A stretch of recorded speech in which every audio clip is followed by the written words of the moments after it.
You're listening to Product of Grace Podcast. I'm feeling Jesus. What about you? Their hosts, Resurrect and Young Lou. The gospel, the good news, right here, right now. What's going down, everybody? We are here live at the Product of Grace Podcast. I am your host, Young Lou. To my right, I got my co-host. What's up, Brother Louie, a.k.a. Resurrect. Planet Seed Ministries. And this is our first episode ever of our Product of Grace podcast. Big shout out to Pastor Xavier, Message of Grace Worship Center, for allowing us to use the facility. Yeah. And our first guest, I had to have him for our first episode. I've known him for a couple of years, way before I was even saved and got brought to Christ. This man poured into my heart, ministered to me, fellowshiped with me, even though he didn't even know if I was really going to go to church the next time it's the next Sunday. But he still was obedient, planted seed, and fellowshiped with me. And I think that's one of the things that really impacted me the most, because now that it's come 360, I'm allowed to, I have had a true example of what it is to be the image of Christ. You know what I'm saying? Be like walk with Christ. So before I start rambling on, with no introduction necessary, my boy SonDaye. Man, I appreciate it. I appreciate the opportunity to be on y'all's first podcast. So, man, that's a blessing. Amen. So yeah, man, no, for us, I just wanted to bring you on because for me, of course, now, like, after a year walking with Christ, it's just to see you still how do I put this? What I'm trying to say, being the example of hey, this is how you do it. Like, I wasn't saved, and I don't know if you really, I'm sure you do realize it, but I wasn't saved. I was in your car cussing up a storm, frustrated at life, on probation, arguing with my mom on the phone. You're having to sit here and just be still, listen. And it's like, I honestly don't even know if I would do that now. Like, I'm still learning a lot right now, but I don't know if I would pick up one of my homies who wasn't even going to church. And like, if he's going to church, cool. Like, hey, I'll pick you up. Yeah, I'll help you out. I'll give you a ride somewhere. But if he's not even trying to know God, I probably wouldn't waste my time. And I don't know if that's kind of ugly to say, but that's where I'm at right now, right? I probably would second guess it. But you didn't do that. And so now that I walk now, I'm like, you know what? No, I do need to go pick him up, because there was somebody that picked me up when I wasn't even. That's right. You know what I'm saying? Yeah. So I just want to honor you, give you the flowers while you're still here. You know what I'm saying? Mm-hmm. Definitely And, appreciate it. Yeah. So I really want to get into the whole how we met, because I think it's part of my testimony for sure. Do you remember how we met? Actually, I do. It was through our friend Chris B. He was hosting, I believe, a spring break festival, which he always does. And I remember you being there. And he's like, yeah, this is my homie Lou. And so we just hit it off. We connected. And somehow, some way, you were working at the Subway up the street from me. Yeah. I don't know how that happened, man. But from there, I was like, hey, let me get your number and let's stay connected. And so that was how we initially met. And then just kind of staying in touch with you was from just that highway drive. I think it was like 5 minutes up the street. So I would pop in, like, yo, let me get a. No, Yeah, no, Yeah, slide through. no, Yeah, I was hooking it up. Yeah. I'm surprised I didn't get fired, because I was hooking it up. Like, You got the meatball sub on the hookup. I know at the time, I was going to church with Chris and with Ryan from Reborn, but I was in church Sunday, but I say this all the time. I was in church Sunday, but by Sunday night, I was in the club at $2. You call that Brass Monkey on St. Mary's. So like, I wouldn't say in a bad place, because I was getting, seed was getting sown into me, but I was like not real lukewarm, not trying to really even fix my situation. And at the time, I think I was working with Kyle on an event. Kyle Lee had an event, and I think that's one of the reasons too, how you had said you wanted to connect with him, to pour into him and to minister, because obviously Kyle has a platform, and he would be it would be good to, do something with him to work. And yeah, so I just wanted to say that's really, man, my boy SonDaye, bro, you're one of the main reasons why I even considered giving it up, because I'm like, man, look, SonDaye's going through this and that, but look how he deals with his situations. Chris and Ryan are my friends, so like, it almost doesn't count. Like, I know them, I've known them forever, so like, you were like the first person that I didn't know that was pouring into me. Yeah. That's crazy, because for me, like, those opportunities, the one that you and I had, I actually get excited about that. So, you know, when you talked about just a minute, oh, you're cussing in the car, man, like that doesn't faze me. Like, to me, when I see people in that kind of, you know, mind space in their where that in life, that just tells me, hey, that they need God even much more. That's the people we're supposed to be connecting with. That's right. You know what I'm saying? Yeah. And so when I see that, I'm just like, oh, it's an attraction. So for me, I grew up, you know, in the faith, street evangelism was a big thing. So I'm meeting all sorts of people talking crazy. And so I'm having to have these conversations and navigate through, you know, some things that might be kind of sketchy with things they're saying, but still trying to connect with them and have speak life to them and love them where they're at. Because that's essentially how all of us came to God. Yeah. We weren't all nice and perfect, right? it was a process, and that's like I try to carry that out in my walk with which Christ does with his people he's reaching to. He did it with people in the street all the time. They weren't perfect, meeting prostitutes, tax collectors. They weren't all there. So because of that model he set for us, that's what we're supposed to model. Yeah. Essentially. Yeah, You know? and Louis, if you have any, feel free to chime in whenever. Like, Oh, I'm just soaking it in right now, Yeah. man. I love the fact that you guys have some history, you know, because you think about it, sometimes we like to think that we take the credit of somebody getting saved, but in reality, it was probably years and years of a process of not just one person reaching out. It was probably a family member. Maybe they come across a Bible tract or whatnot, but it's the situations that God uses and puts us in places of around other people that we were able to put an impression or influence with the love of Christ. So I'm loving it, man. I'm enjoying this. yeah, amen. Yeah.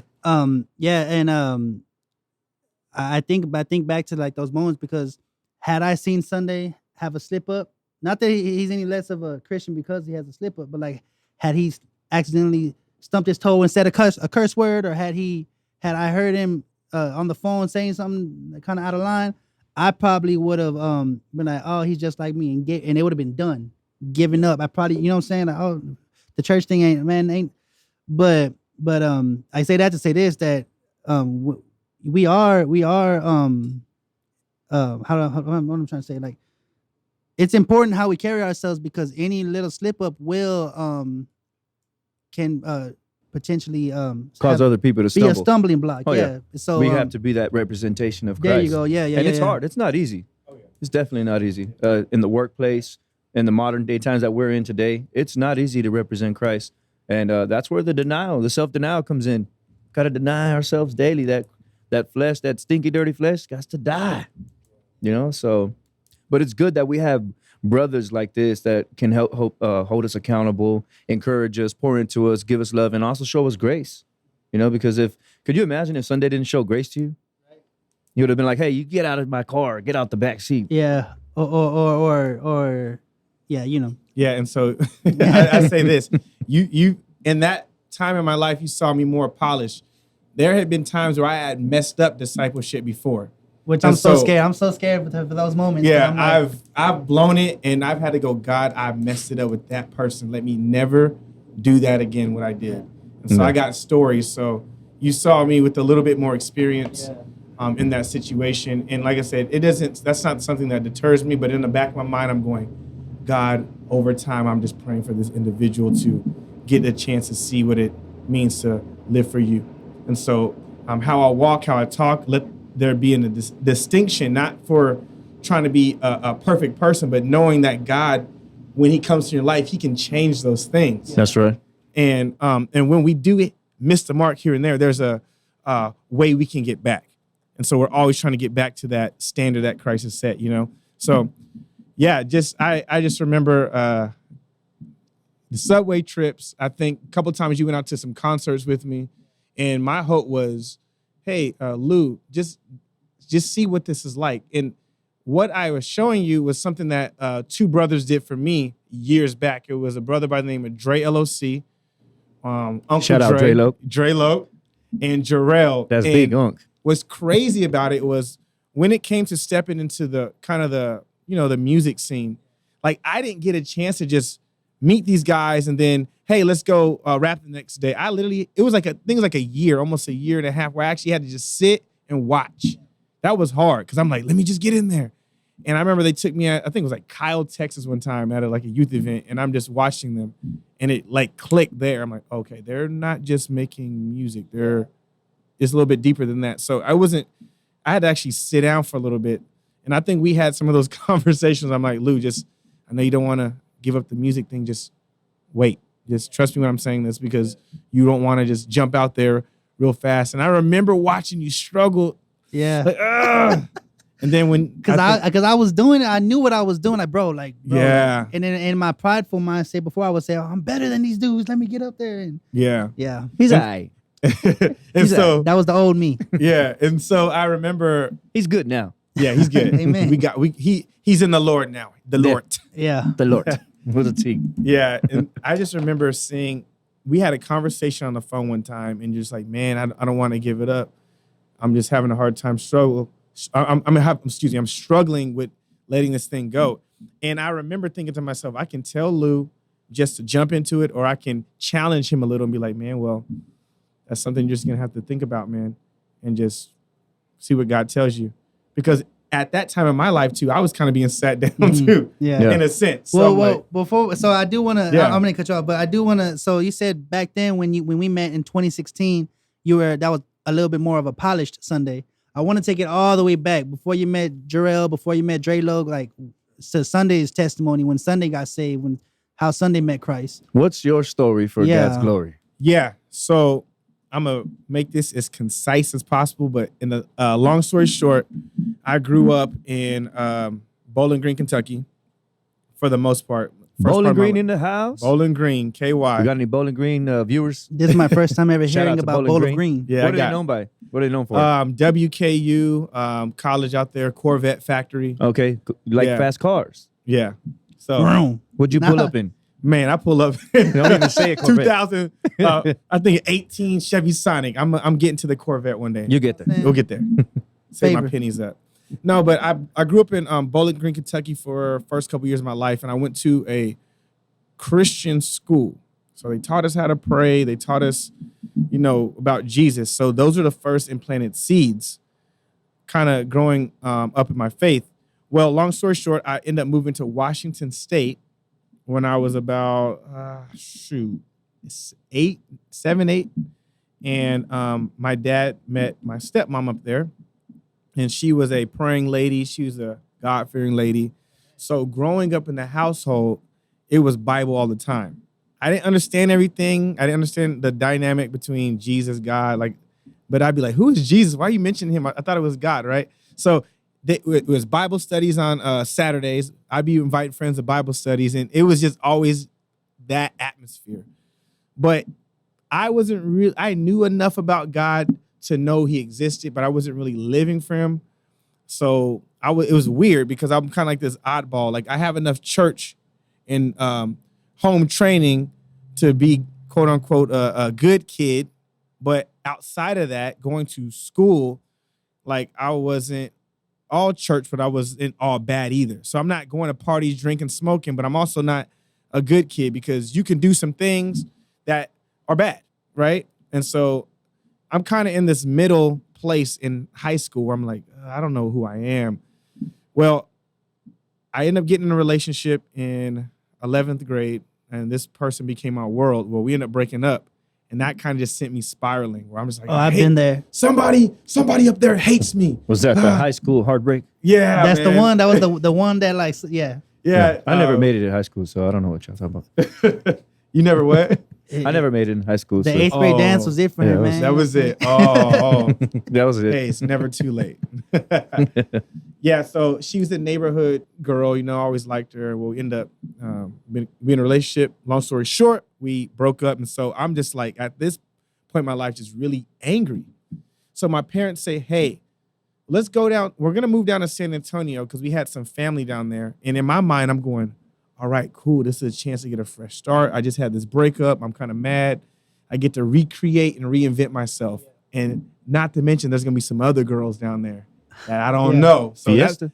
They don't know me either, so Carnival. nothing counts. Right. So this, in my mind, I'm thinking I'm going down to San Antonio to kind of create this new me, meet some new people, some new ladies. But my mom says this, my stepmom says this, God is calling us to go down there. I'm like, okay, whatever. I mean, that's what you believe, but let's just get out of here. So we end up coming down here my senior year, and I went to Taft High School. So I graduated Taft, and my cousin who was living down in San Antonio already, she was a Christian. She was a Christ follower. Man, she was a believer. So I'm around her, and God is convicting me through her lifestyle. And I'm just like, dude, like everything is Jesus to you. I don't get it. And so she invites me to go to a church to do like I graduated high school, and then so between high school and college, that's that pocket where God was like, okay, we're gonna rock you right now. So what year is this? This is 2004. Okay. 2004. And I end up going to this church camp where I'm serving kids at this camp. And, you know, they're talking about Bible stories and we're doing all these things. But God was really just like moving on my heart and just dealing with me. But what really is the nail in the coffin for me was the question that just started relaying in my mind. Like, if you died right now, where would you spend your eternity? And I knew I wasn't living for God 100%. So I try to fathom like, okay, 1,000,000 years in my head. If I die and go to hell, that's 1,000,000 years. There's no getting out of that. And so God is using my cousin. He's using the people at church. Even like, check this out. God chased me down. So I end up needing a barber here in San Antonio. So I get hooked up with this barber, and he's a believer. Hey man, yo, you should come to church. So like God is surrounding me with these people, and I can't escape. And so I knew at this point, all right, Lord, you're really just trying to get my attention. And so I tell her one day, I think God's calling me. And so I ended up going to a church service. It was like late July 2004. I cannot remember what the pastor was preaching, but I just remember being down at the altar just on my face like, God. This is it. And that moment, I felt like a weight just off my shoulders because I knew I was finally in right standing with God. I wasn't trying to run. I wasn't trying to justify anything, but God. And so from there, it was history. I just started getting, I went to Cornerstone Church, got connected with some brothers there, grew up in Cornerstone, went through some leadership and discipleship under the leadership of Pastor Warren Beamer, Pastor Jacob Diaz. And I know just to take a moment just to honor Pastor Warren Beamer. He just recently passed away in Baton Rouge. Really affected a lot of us because he fathered a lot of us. So I just want to condolences to the family. Condolences to the Beamer family. Condolences to Healing Place Church family, which I grew up in, and just want to honor him. But yeah, I grew up under that leadership. So when you talk about the grace that you and I walked in, that man was the epitome of that. And so I learned that from him and Pastor Jacob Diaz and these men who really poured into me and showed me how to life-on-life discipleship. And so I just try to model that. And everything I am birthed it from those men's ministries. So, yeah. Man, that's beautiful, man. Yeah. I like how you condensed it, but still you went in detail. Yeah. So we can have an understanding of the different eras of your life and how God was he was calling you. Yeah. It was so obvious. You know, when we're stuck in our mess, we don't realize that God is sending a message in every single thing. There's a lesson, but we're like stuck in our ways still. We're running away from him, but God said, no, you belong to me. Yeah. I love that. And then you ended up at the altar. Dude. So let me ask you, so what inspired you to do music, SonDaye? So, okay. So when I was in high school. Please don't say Jay-Z. No. 2006, Well, it's who was because, like, popping? You I'm, gotta remember, I'm, he's not from Texas. well, I'm 30, so I know everybody above me tends to say Jay-Z, and I'm like, You didn't say Chingy or not a Jay-Z fan. Man. Like, I'm just So, yeah. So before Christ, my BC, I was actually into rap before then. oh, okay. And so, Wait. So what was the rap name? oh, Oh, You gotta, Oh, we gosh. gotta get that on the podcast. it was Okay. Friday. It was. no, Friday. No, Hit that. I need to. I don't know which one it hit is. that- I don't know hit which. that one. Mm-hmm. Oh, Yeah, that's, well, I that's guess perfect. that's perfect, right? No. So what was it, The man? What first was it? rap name, oh gosh, cringe. It was KO Kid. Like KO. The like knockout Kid. KO. Yeah. Oh my gosh. Okay. Yeah, that was the first He rap was name. knocking him out the park. Yeah. I wasn't, but it was the hope. that one day I would do that. But yeah. So my friend's brother was like the culture trendsetter for us. So everything he was doing, we were doing. So if he was skateboarding or playing ball, we were doing that. So his big brother started rapping.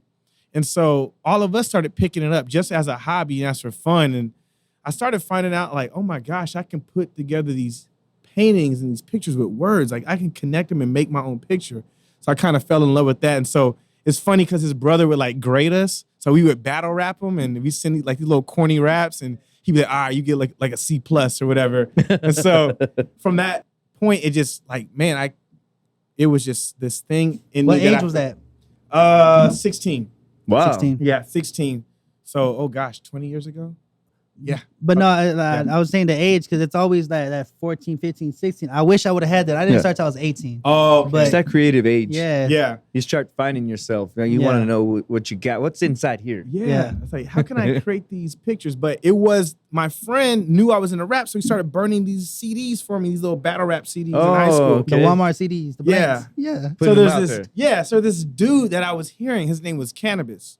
Oh, yeah. Cannabis at this time was crazy. His flow Battle was rap. ridiculous. I remember that guy. Yeah. And I'm like, oh my, how is he putting these rhymes? So that really influenced me in the sense of lyricism.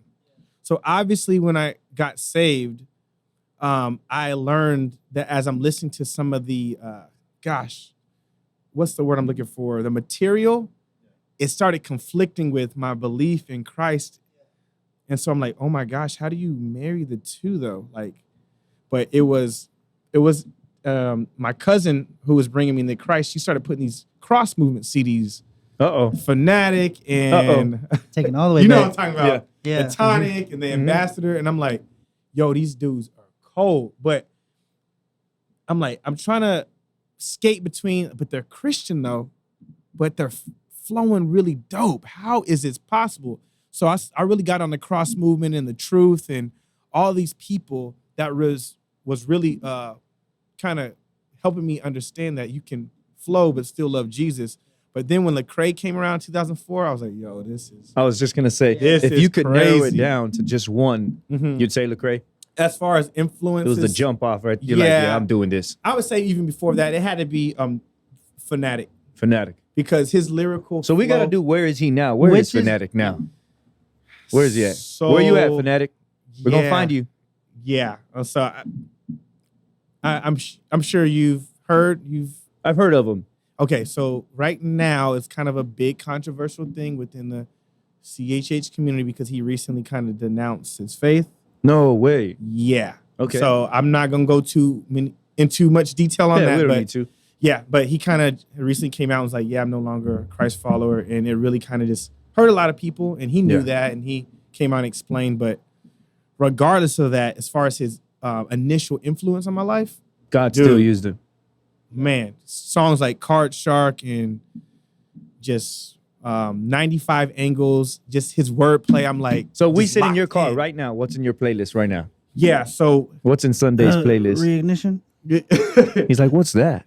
no, I got him. He's on I'm on Reignition. it. So I only play my song. Yeah. I got I have a Lecrae's Restoration.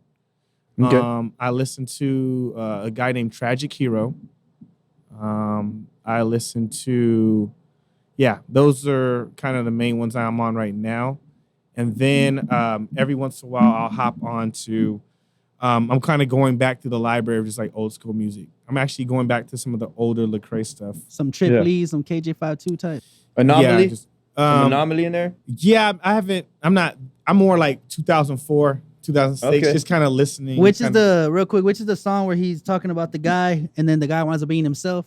That's when I first heard Lecrae, like 08. Oh, it's like Yeah. an old Cali style Yeah, video. yeah. He's Yeah, walking yeah. in the store. praying for you. I'm Yeah, praying yeah, for yeah, you. yeah. That was That mine. one really touched me, man. And I was Yeah. I was like, oh, this Christian rap kind of hard. That was the Yeah. first seed, you know what I'm saying? Yes. Yeah. So that's kind of where I'm at right now, my playlist. I kind of Yeah. put songs on repeat, but it's either that or Let the Trap Say Amen by Lecrae. So Yeah. that's kind of So I wanna ask you this. So that's how SonDaye got into music. The whole and getting introduced to like the old school Christian artists. And nowadays, it's come full circle. Now you have a movement called Live Zealous. Yes. And you've been doing that for at least over, 5, 6, 7 years now, right? Since 09, So 2009. over a Yep, decade, Live you've Zealous. been doing this. And yeah. Make sure we get a zoom in on that. Yeah, no, for sure. Yeah. We have free promo. We have the merch Come on. line. Now Get the hat.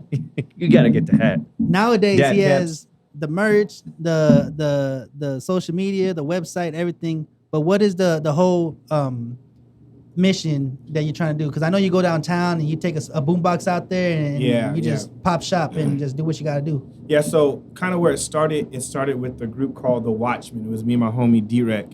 And so we would actually go downtown and evangelize and speak to just a bunch of just random people. And that kind of birthed this Right there by the McDonald's. Yeah. Yeah. Wasn't Lee Ramirez part of that at one point? I can't remember. He's probably done it before. Yes. Well, he did his at a homeless shelter called I can't think of it on top of my head, but he would do that. Yes. Not Sam's Shelter. It's one of the shelters here. The Haven for Hope or something? Bam. Yeah. That's it. Okay. Yeah. Haven for Hope. Yeah. And so I've gotten a chance to be with him on that too. Okay. So that was a blessing. But yeah, so we were like downtown San Antonio, on fire, street evangelism. And so we had this group called The Watchmen based out of Ezekiel chapter 33. And so from there, we're like, okay, we're the Watchmen. We got to let people know because there's a scripture that says, go and warn the people whether they listen or not. Yeah. If you don't, the blood's on your hands. So we're like, oh yeah, we're the Watchmen. Well, there's a man, another rapper out at that time by the name of the Watchman. So we're like, okay, we need to change our name. Let's change it to Ezekiel or EZKL. Let's make an acronym based off that book. So we labeled it as Establishing Zealous Kingdom Living. I like that. Yeah. And so from there, we had like a group at one point. We kind of, went our separate ways, as life would have us. And so I kind of took the whole zealous part and just kind of kept it. So I'm like, okay, the zealous thing, we're on fire for God, live zealous. We're going to stay with that. So I kind of started we started back in 2008 with the whole, that's where it birthed it, but live zealous is more in the 2012 era. Yeah, 13 is when a video that I saw. Yeah, 2012. So we've been kind of rocking with it. So basically, in a nutshell, it's just that live zealous for Jesus. Whether no one's seeing you or not, be on fire for him. Yeah. And every chance you get and every opportunity, represent and let people know about Jesus. With that, So that zeal and that passion for him is what propels that forward. And I wanted to bring that up specifically because you obviously the goal is to minister through the music. You're not just to rap, of course. But I think a lot of people deal with like a missed opportunity type of thing to where they think they can't, for music ministers in particular, like I can't really use my gift until the next event. Or I need that stage and those big speakers and I genuinely want to do this, but man, when's the next event so I can go do what God called me to? Well, no, like there's people like SonDaye who will get a karaoke speaker and go downtown and just him by himself. No flyer. No spotlight. No super good sound, just a wired mic to a karaoke machine and let's go preach the gospel. And that's what I wanted to put out there. Like, bro, do what you are called to do no matter by any means. Well, go out there and and that's actually my desire more than anything to do that. I kind of got shut down about 2 years ago because there's some ordinances in San Antonio now that basically you can't have amplified sound. Yeah. So so I'm going down with this speaker, and I actually have the ordinance on my phones just to have it ready. Yeah. But you can't have amplified sound. You can't go down there with a speaker, and there's certain spots you can't go. So that kind of. So is that only in downtown? Let us know so we won't go there. So we'll go to the other I'll tell side. you where we you need don't. to go there. So We'll just go without a speaker. yeah, there you go. Mm-hmm. Just go without a speaker. So, like where that McDonald's is at, like I had always dreamt of doing it there, and I actually finally got to do that. But anywhere where there's an Alamo, you're really not supposed to have amplified sound. Now, you can actually go down there and just rap or bump the sound.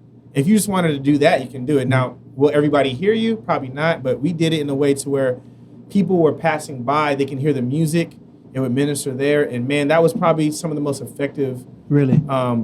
witnessing that I did because it kind of broke down the barrier. Because traditionally, you have what you call open air preaching, which is I love, by the way. There's nothing wrong with that, so I'm not shooting that in the foot. But music kind of has this thing where it kind of like brings people together. Yeah. So we would draw crowds around us just through rapping. Like, what are these guys saying? And then, Because all they hear is the music. So let's Yeah. go see this dude rapping. right. So when we had enough people around, we would actually kind of like just like, you know, talk to people and pray and, hey, this is what's going on. And it was very effective. Talk about going out of the walls. Yeah, and so my goal somehow is I need to get back to that, and I'm just trying to scope out the land, so to speak. Where can I still go and set up without it being such a nuisance? Because here's the truth: if you go downtown San Antonio and I take a speaker tomorrow, depending on who's on duty, some people are just like, I'm not worrying about it, and others are like, no, we're gonna hold you to the standard. So I would say this: don't be a lawbreaker.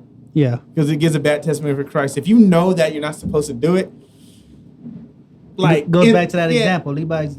like if you know there's ordinances, don't do it, because if you do get caught, you can't be like, well, I'm doing it for the gospel. Yes, you are. However, you knew the truth. Yeah. Yeah. But if there's an opportunity where you know they're like, yeah, we let amplified sound come here and we're not really tripping on it, do your thing, man, by all means. Travis Park is a good place. I think. I don't know if they're kicking people out for that, but I've seen what makes me go is when I go on Facebook and I see people downtown bumped out sound. I'm like, wait, so you can do it or you can't? Yeah. Yeah. And so maybe those people don't know. I don't know. I'm not trying to bust their bubble. They'll have to find out the hard way like me. But those I like being out on the street, witnessing the people in that regards, because it's just unadulterated. It's just like the real as you can get. And I like how you use the music. Yeah. You know, use the music. Yeah. Because there's some, some approaches, like you said, not shooting anybody in the foot. Right. But some approaches do kind of push people away. Mm-hmm. So when they hear the music, it's like, oh man, I like that beat. What they really saying? And then they get to hear the message. Yeah. So it kind of leads me to my next question for you. So how do you feel your music impacts the Christian hip hop and how your music is making a difference for CHH or Christian rap in general? Sunday's real hard on himself for one. Yeah. He's hard. So that's really hard for me to answer that question without sounding too cliche. But I'm going to be honest with you. When I write music, I try to think about what do people need as compared to what just sounds good to kind of get a record moving. So I try to implement songs that's going to hit home like when I first heard them, but that's hard because it's not always popular. So I just try to give some authenticity in there and just conviction. Believe it or not, there's conviction in there. So I'll write a song and I might say something that's gonna go or twist the knife a little bit, but you need to hear it. I know you might not like it. You probably won't put it on repeat again, but it's just gonna be as authentic and real as possible. So it's funny that you say that because I got my notes right here, and I wanted to talk about this particular single you have called "American Christian." Talk about conviction and talk about on all giving you streaming the truth. platforms right now. Oh, of course. Wait. That one is Is it? Yeah, that one's is. old. That one's old. That one's a little bit old. It might not be up there. But it's on. You can get that on YouTube for sure. YouTube, Bandcamp, SoundCloud, all the old school. SoundCloud. Yeah, I gotta update that one. Yeah. You talk about how you want when you do a song, you want to have somebody feel that conviction or speak that truth. One of the main truths that you talk about in American Christian is that Well, I'll let you explain it. That song is super. The video itself is super intense. Let me just put it this way: it starts off with SonDaye getting dragged out by some government officials, getting dragged out of an apartment, for preaching the gospel, right? Yeah. So, do you guys remember when those Coptic Christians got captured by like the Islamic terrorist group and they were killed on the beach? Mm-hmm. So that video was kind of portraying that. What year was that you dropped that? 2000. Probably 12, I think. 12, 14. Oh, no, 2015. Okay.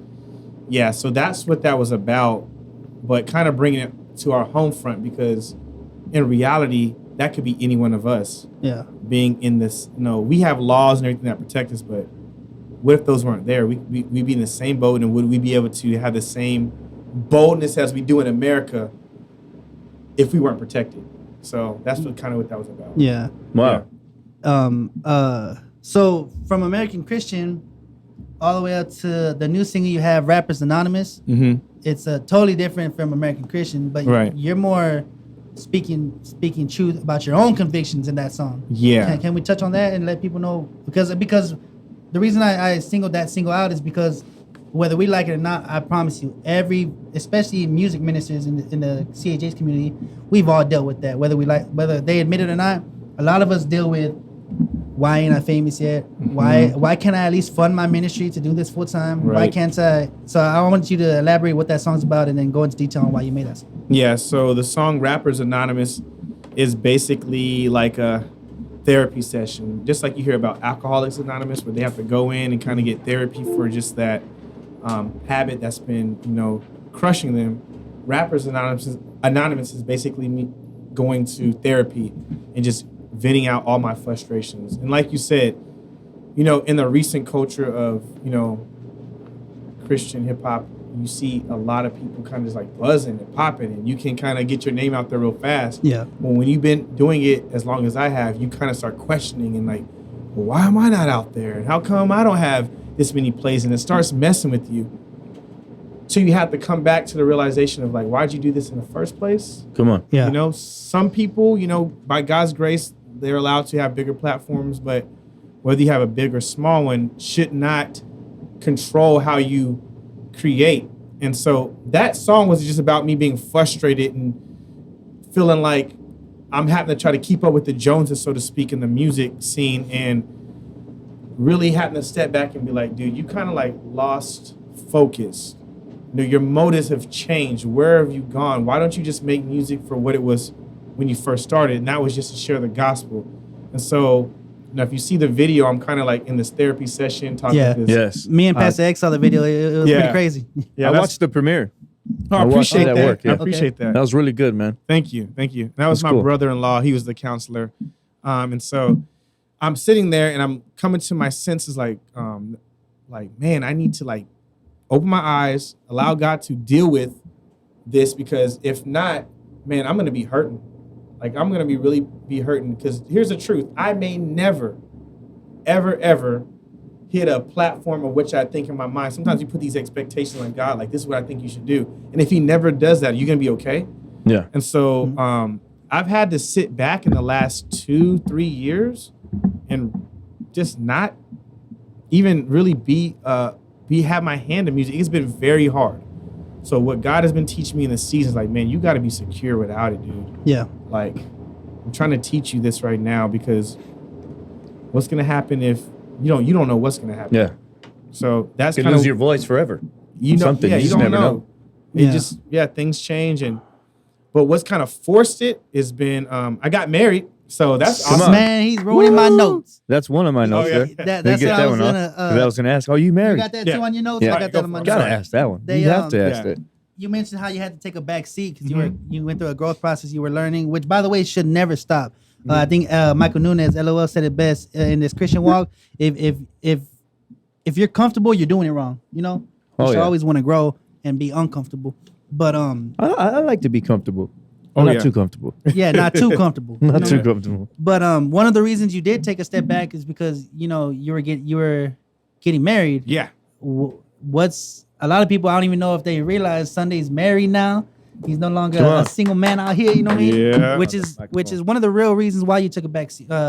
Had to step back for a little bit. Let's talk about that. How's married life, man? What's that like? Married life is great. Married life is challenging, and I wouldn't trade it for anything. Amen. My wife Amen. is great. I love her. She definitely challenges me in a lot of ways, and that's a part of the growth that God has set for me. So with that, being married comes responsibility. Like, you gotta work. So up until I was married, I had more free time. I was working part-time. I can do a little bit more with music, but I didn't have a lot of money. So I have all this time with no money. But when I got married, it's like, okay, you're gonna have to work full-time because you're gonna have to support a wife. And Yeah. You're gonna have to like be a man. So I got a full-time job. I became a teacher. And so teaching, What do you teach? I teach right now 6th grade social studies. And Look you're at a that. youth minister, right? You pastor at the Yes, church? I'm a youth minister at my church. I'm That's a another co-lead. Yeah. Yeah. We right there. You know what I'm saying? First episode. Come give me on, some, we're Louis. knocking them all out. Give me some real quick. First Yeah, episode, come on. we on the Yeah. same page. Serve in your church. That's Yeah. Mark that one off. Definitely. And so I had to start working. And so my first year, I was a 9th grade high school AP teacher, advanced placement. So it's like intense. So most of my time shifted from rap being on the forefront to forcibly having to be on the back.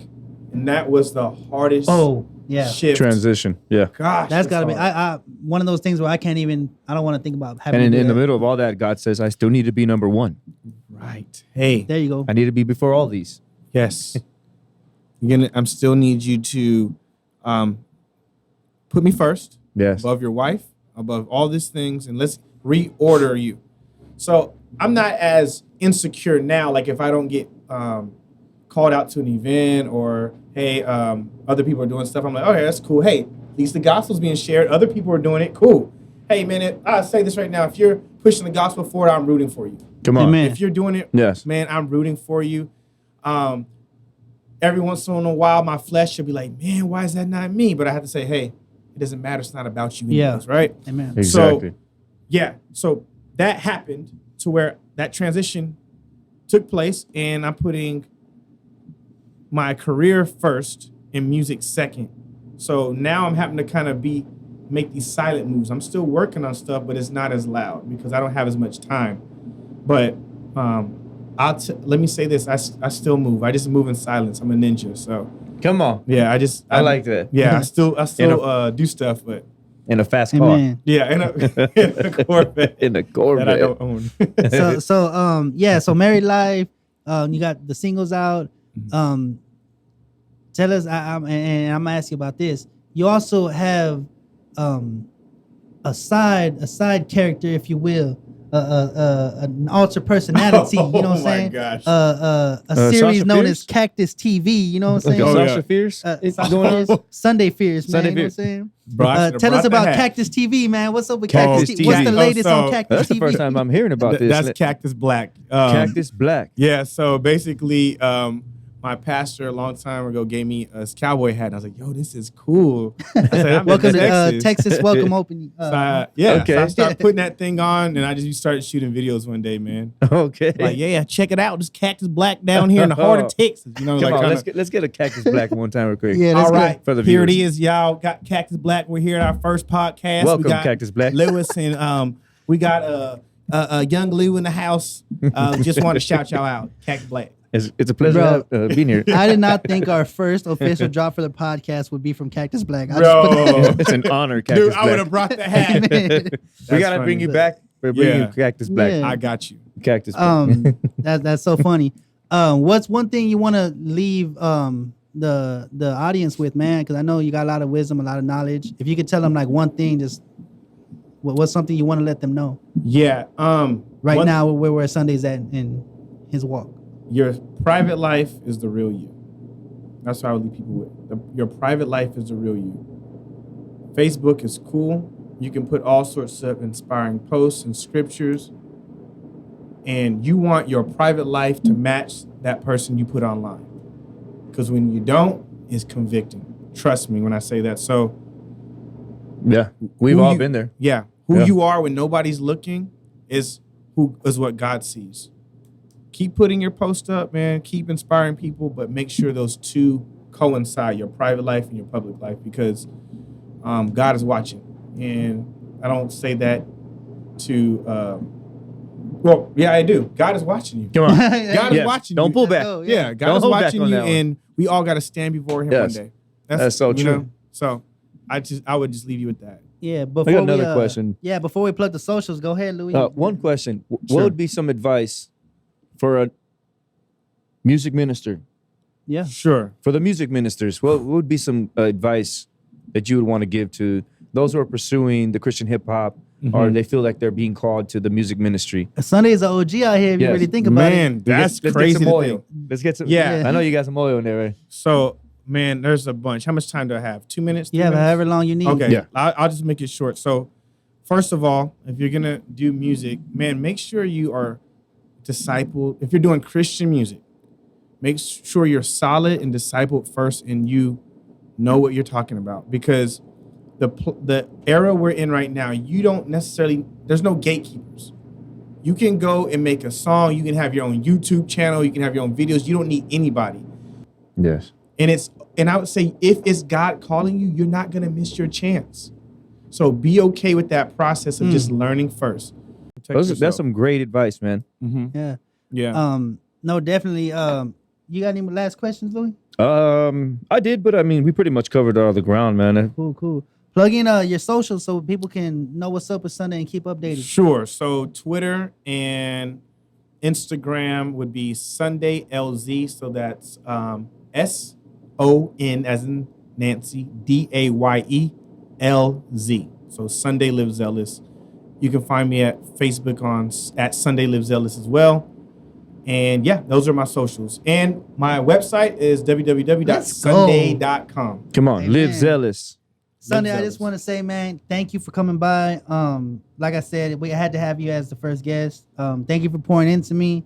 Thank you Indeed. for I know you have the busiest schedule I've ever seen in my life. So just man, thank you, bro. Well, I appreciate you. Thanks for having me. And it's an honor to be on y'all's first podcast. I would definitely love to be back. Yeah.